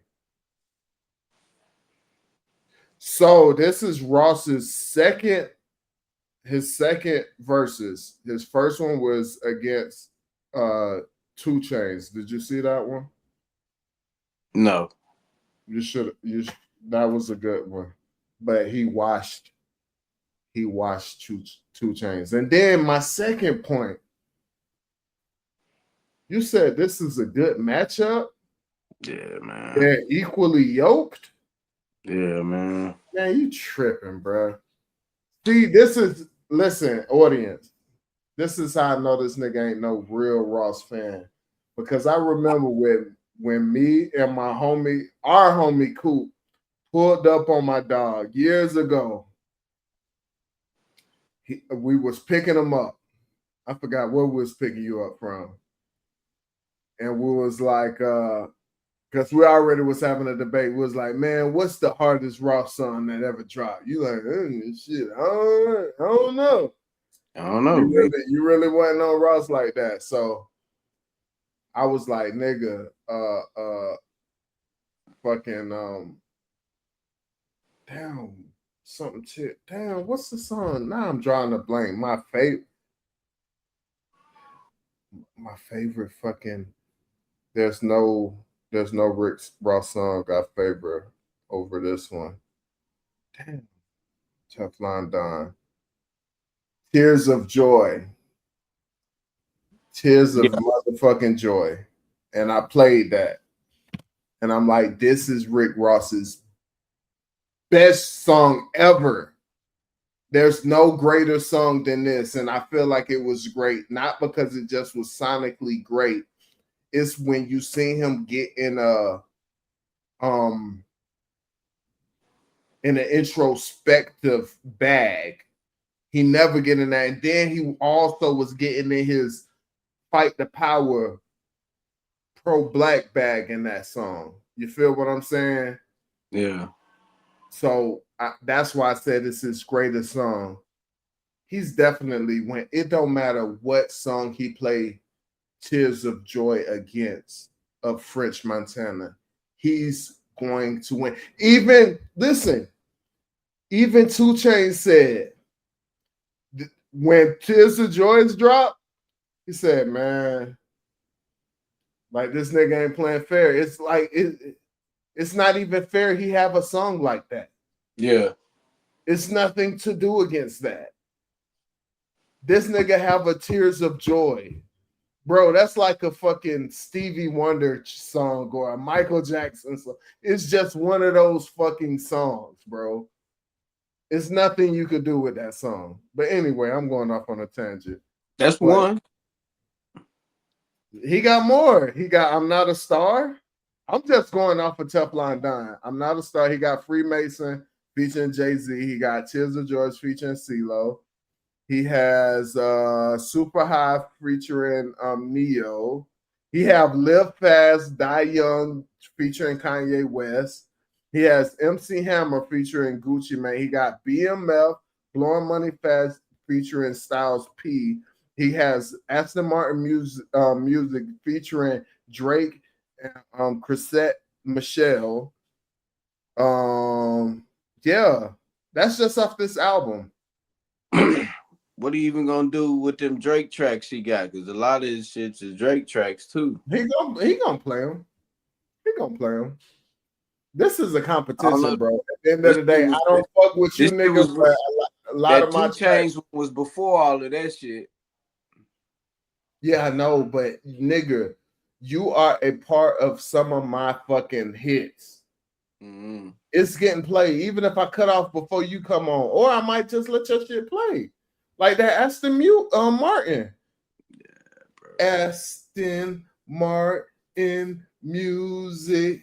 Hey, that's that. Damn, that's that fake shit though too. They could do a song about a nigga, then come turn back around and. Bruh, okay, I'm glad you said that because Ross addressed this because he was getting called out for letting playing those songs at his concerts or whatever when he's performing. He was like, I might not fuck with a nigga. He might be a fuck nigga to me today, but he's a part of my history. So it don't give like I'm still playing those songs. That's a part of my history. A nigga that snitched on you is part of your history. That don't mean you're gonna rock with him. This nigga ain't snitch on him though. This not that. They did. I'm just saying. See, this is where niggas, be shifting what's that's what. Apples and oranges, though. We can't talk about snitching. That's apples and oranges. That's not the same thing. I'm just saying, using that as just a highlight for the simple fact that a nigga is talking about you don't fuck with somebody. If you don't fuck with somebody, you don't fuck with them. I ain't finna play your music, your song. It's like rappers and shit that I listen to. That shit didn't happen to motherfuckers. I don't fuck with them. Okay, so boom. Right there. I don't think Ross is looking at it that deep because he actually recently was asked, will there ever be a rejoining or a can him and Drake ever get over their differences? Ross said maybe one day. You know what I'm saying? Maybe a fuck nigga ain't gonna forever be a fuck nigga or da-da-da. He said his way of nigga, that's a possibility. And mind you, he's the one that, or one of the ones that patched it up between Drake and Meek. You dig what I'm saying? He's the one that's like, yeah, we got to get that right. You dig what I'm saying? So maybe it's just him on some greed shit and he's realizing the value of Drake, but I don't see him as forever and ever he want to go against Drake. You know what I'm saying? So that's why I can see why he probably plays those songs. I say man. Well, I ain't gonna put no wage on it because you ain't paid me for my last bet. But this is why I think he's going to. I still got it right here. I don't want to see that shit, nigga. It ain't in my fucking pocket. Man. What you have don't. Hey, what you eat don't make me shit, nigga. The fuck, nigga. I'm hungry. $40, man. We got you on hold. I know what you wait. I know what you about to use them $40 for, but what I would bet, I gotta hit the truck stops too. What I would bet is Ross is going to definitely play his Drake songs. I would bet that. And this is in this month, right? This is this Thursday. Damn, it's this Thursday already? You know this drop on Monday. That's why I'm specifically saying this Thursday. No, I thought this shit was like the 16th or something. It's this Thursday. Damn. Let me get a date. This Thursday, the 7th? Yep. My son's birthday is the 8th, so yep. Friday. On the 7th. This Thursday. You tuning in? Yeah, I'm a peeper. I'm for sure gonna peep it as well, man. Let's get last topic before we get up out of here. We got my man Pooh Shiesty. He loses one of or his main defense lawyers What's up with that? You every nigga in the streets right now, like nigga, you know what that mean. And any nigga who ain't part of the streets that knows something, a little something, know when your lawyer walk away. Don't wanna say goodbye. I don't really wanna say goodbye. That nigga is not finna take that L. My man, you got probation, you got ankle monitor, you got witness. Oh man. Did you see the clip where he was on Benadine, he was streaming, he was on Benadine shit, and his PO called him and he was like, nah, I'm at home. And shoot, we can't hear what they saying, but he was like, nah, I'm telling you, I'm at home. What you talking about? I'm at home right now. Check it again. That's they gonna use that against him. You best believe. Look, mark my words. When that motherfucking trial come up, well, if shit don't go right, far as the Gucci shit, that violation of the video of you not being where you supposed to be, and they gonna look for everything in any little video to get his ass. And Ben was like trying to tell his cameraman, man, like, nigga, put the camera down, nigga. The fuck, y'all tripping, man. This nigga. It's too late. That shit is in the algorithm now. Nigga, like, nah, man, I'm home. Like, I wouldn't even play with you like that, man. Check it again, man. I wouldn't lie to you. Like, man, you got to see this clip. It's like, how dumb can you be? And that's him on the stream. Do you understand how the internet works? Oh, hold on. Damn. Do I have it? Oh, yeah, I do have it. Hold on. Nigga, did you know that I can see you? Yeah, that's it, man. We all can. We all looking like, damn, man. Why the fuck does this have to be this particular way, bro? Why? Nigga tripping. Tell them that it's human nature. Why? Let me get into some of my notes for this. Go ahead. So, what does this mean for Pooh Shiesty? I know you kind of touched on it, but what does this mean for Pooh Shiesty? It's a dub. I don't know what his time frame looking like, but he gonna be sitting for a little while. Let's be. Might as well go grab a Snickers. Mm-hmm. He fucked up with this one, bro. So you think it's over for him? I ain't gonna say it's over. I mean, far as with this, I mean, for the majority of his life. Okay, so boom. This one I say, is it over for him? However much time he gets sentenced, is he gonna, after that period of time, will he still be in a position where he could come out and make music, or will he be too old?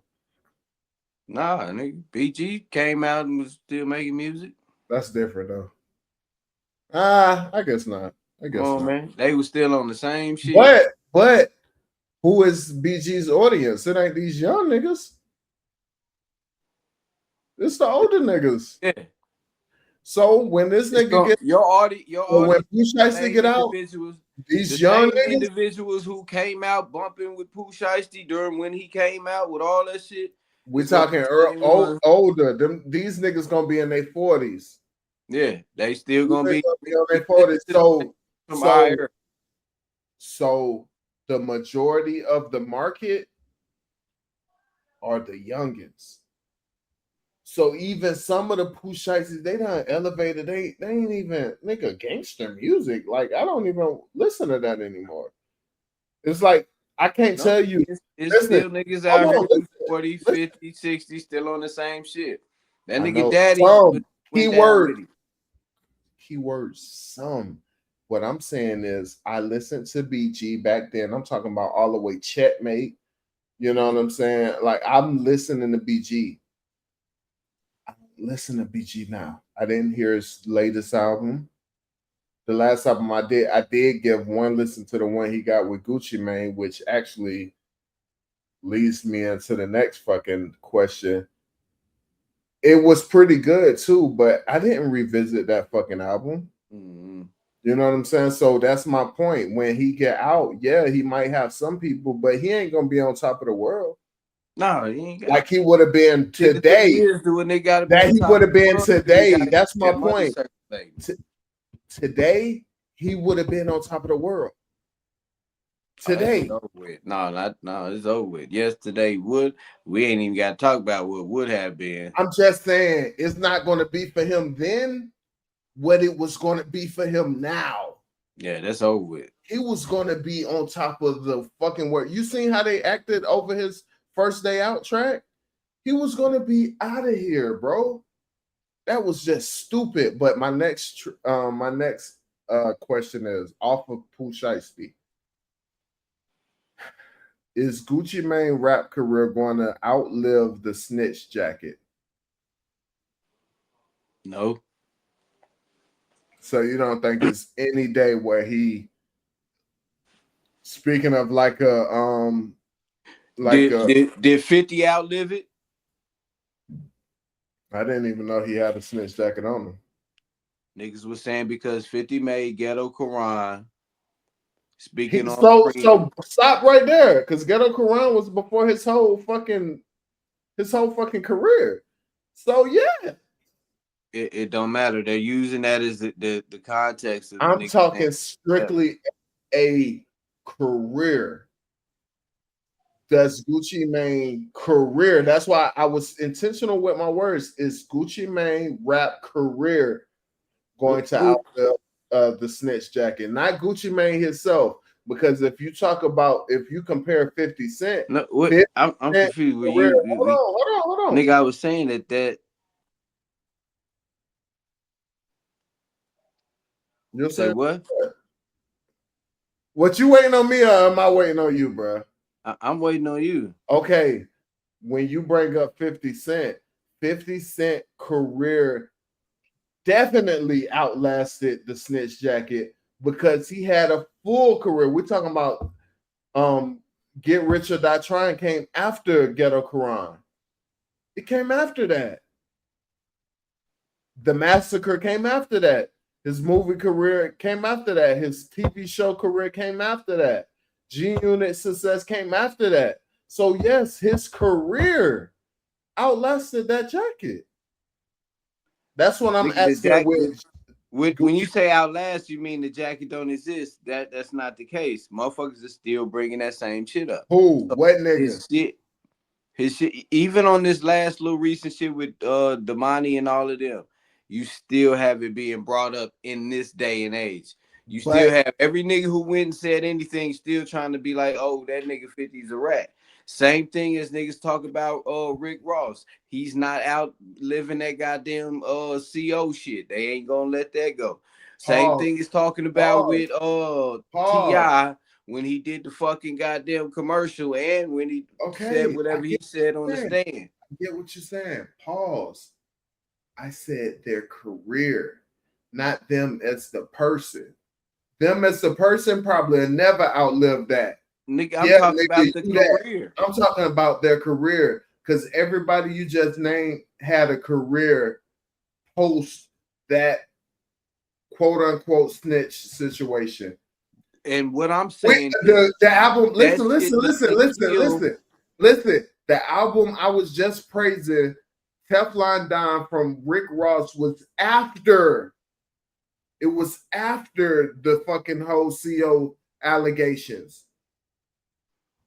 The most of Rick Ross fucking success came after the CO allegations. That's why I say career. We have to separate. You know how they say with R. Kelly, I'm separating the artist from the art. We have to be able to separate the artist from the career when we're talking about what I'm talking about. That's why I specifically said, will Gucci Mane's rap career outlive the snitch jacket? If you let me finish, then you would get to the point that I'm getting at, why I brought up all these other artists. All right, my bad. My bad, player. That's the my bad, G. That's the whole thing. His shit will outlive it just like the rest of their shit did. You know what I mean? Mm-hmm. Motherfuckers are saying this right now, whatever, but everybody switched up. That's just like Gunna. You know what I mean?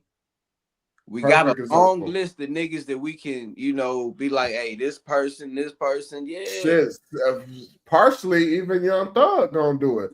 Listen, Woody wasn't even a rapper, but his shit is taking off. But you see how you now fight in my battle? Because that's what I was saying. It's like their career can outlast that. Mm-hmm. But their self, a real nigga, come up to me like, nigga, use a rat or you this or you that. R. Kelly use a pedophile. That ain't gonna matter because they ain't on the street level anymore. They're above that shit. They should be. They should be. They're not. I'm saying as a individual, like you really pinpointing that person, like, nigga, you are fucked up. Nigga, you did this. You told on this. Nigga, you did that. You fuck around with, minors. Or nigga, you did, you know what I'm saying?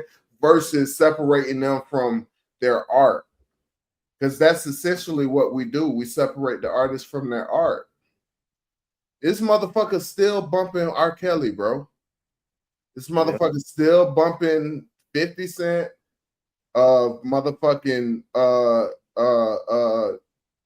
Rick Ross, Gucci Mane, Gunna, Young because Thug. the music has nothing to do with the actions that the individual has taken. But that's the point. Unless career is those the art. particular lyrics are basically depicting what had happened during a crime or something like that, or some weird ass shit,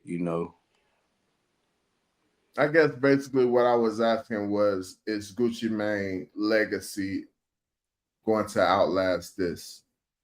You know what I'm saying? Or is it like niggas, oh, I ain't playing Gucci no more, da-da-da-da-da, or nah, because you got to understand how big Gucci was. You got people like Chief Keef idolize Gucci. You know what I'm saying? Like, nah, this was that nigga. A lot of people, that's just one person. You know what I'm saying? So it's like, okay, are people gonna give him that R. Kelly treatment? Or that 50 Cent treatment? Or that Rick Ross treatment? Yeah. You dig what I'm saying? Separate the art from the artist. Like, nigga, these still my jams, nigga. You feel me? That's my point. And me, well, let me answer it. I think so. I think it'll outlive the snitch jacket shit. I think niggas still, even if it's in private, niggas gonna fucking bump that shit. Yeah, I already said I it. know you never was like really the Gucci Mane fan, or Gucci Mane listener. I know you don't like that fan word, but I was like, even my brother, like, he should be getting on here real quick. I mean, real soon. He'll be probably our first guest. But we was rocking with Gucci, bro. Yeah. I was rocking with Gucci when my peers was like, nigga, what the fuck are you listening to? Remember, Gucci represented down south what, we represent on a different place. You know what I mean? Mm-hmm. So, it was I ain't know him to rep none of that though. Mm-hmm. All that. Go back and look. If you really looking and listening, if you really a Gucci, I ain't never known that, bro. On God. Man, can I play one thing for you? Can we even do that shit here? Shit, go ahead. Quality's probably gonna be bad enough. Just for you to let me see, man. Or quote the lyrics, whatever you want to do.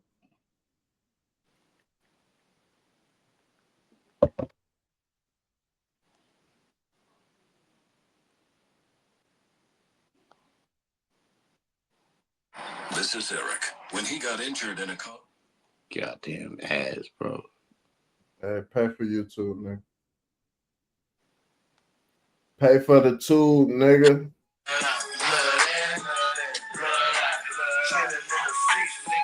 Where my hood is. Color as my hood is. I never heard this. All right, enough. You proved your point. We don't want to get flagged. Oh, I never heard that. Yeah, bro. I never fucking heard that. Okay. So, and there's some more, you know what I mean? That nigga probably I was just about to say, that nigga probably just was feeling like that day. 10, You know, at a point in time, it was just cool. At a point in time, just validate that. Wasn't it just a point in time where it was just cool? That wasn't the cool thing. This wasn't not on y'all end. Not on y'all end. On the opposite end. No, this wasn't the cool thing. Okay. During a certain period of time, you know, the other side, Snoop had made that cool. You know what I'm saying? But we went down this road already. I told you when Wayne came on the scene, that's when that side became overly the place to be. Overly. That's the place to be. Yeah, you feel what I'm saying? That's where you get the Young Thug babies. That's when the Hollywood Shuffle came into play. You know what I'm saying? Like Young Thug, that birth, your NBA young boy, you know he off that Young Thug tree. Mm-hmm. You know he idolized that nigga. That slime shit. That's all him. That's Thug. But Thug came from the you know what I mean tree. You feel what I'm saying? So I don't know, man. But to Pooh Shiesty, man, hold your head, kid. Hold your fucking head. I don't know. You was ill-advised, bro. You was ill-advised, bro. You shouldn't have did that shit, my man. Everybody that's around you, you need to stay the fuck away from them. Yeah, man. It's like your pop should have told you better. Big 30 should have told you better. But instead, them niggas frontlining with you. It's cool for them niggas to frontline with you, but if it's supposed to be for a cause, this wasn't a cause. You didn't niggas at certain ages, frontline and certain shit ain't it. And you know, you niggas was supposed to been at boss levels. You know, young bosses. You know what I'm saying? Mm-hmm. So even then, it's a way for that to be conducted and carried out. You know, if you wanted that type of shit executed. But you just know you do that, you got to be willing to go the distance because that other shit was gonna get you right in this motherfucking position. At the end of the day, I feel like the shit that could have got you out of this situation is motherfucking paper, bro. And I feel like you would have had enough paper to get you out of this situation. Mm-hmm. And you should have took that route. That was your best route, man. Pay out. Instead of flash your money online, flash that money to the motherfucking lawyer. Let them do what they do. Get that dollar amount. Go ahead and pay that dollar amount, and you out, bro. Or if you don't have that dollar amount yet, go out and earn that dollar amount, nigga. You a famous nigga, bro. Use your notoriety to fucking make the money and get out of that situation. You can't just strong arm yourself out of a business contract, bro. Like it's foolish to think you can.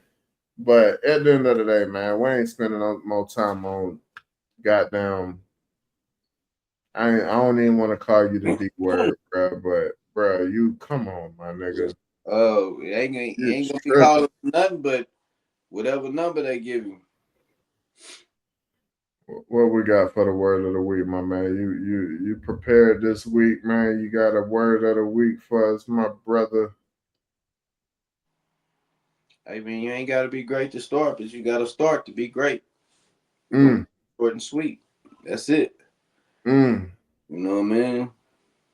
You ain't be the world's speaker to start, but have it in your mind. That's what you try to get. Remember, you know, I'm gonna take it back to my beginning. You know, me in the beginning, great on a mission to be greater. Gotta be great to start. But you gotta start in order to be great. Go get that. It's yours. I fuck with it. Ladies and gentlemen, it was another episode 14 to be exact. And that's crazy. We're gonna leave it just like that, man. Make sure y'all follow us on social media, Reasonable Clout Podcast on X, Clout and Reason, and on YouTube, Reasonable Clout Podcast. Make sure you like, comment, subscribe, share, run up the hype. You dig? How you feeling, my brother? You looking tired over there? You good? Oh yeah, I'm good to go. I'm looking around thinking what I want to do far as lighting. I gotta get this shit running through my head. It's all good, man. We'll break that. Don't break down the fourth wall, man. We'll talk off camera, man. We'll talk off camera. We're gonna get man, let the people know. I just want to true. I'm trying to figure out the ambiance for y'all. You know, I don't want the shit to be looking all rag all fucking busted down like these other niggas out here.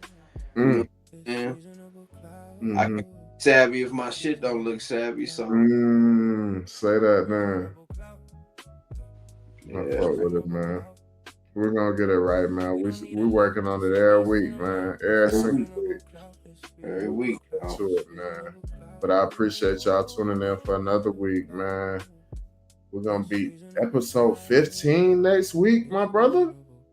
That's a special one because 1 and 5 equals 6. 6 is my number. Okay. I'm a life. It should be a good one. It should be a good one. We're gonna have audio right. We're gonna have everything right for the 1-6, man. Yes, sir. 1-5 and 1-5 equaling the 6. That's what it is. Yes, sir. Man, we appreciate y'all tapping in with us, man. And we're gonna see y'all on the next one. Got nothing but love for you, baby. Hey, got nothing but love for you, baby. Appreciate y'all. Till next time. Yes, sir.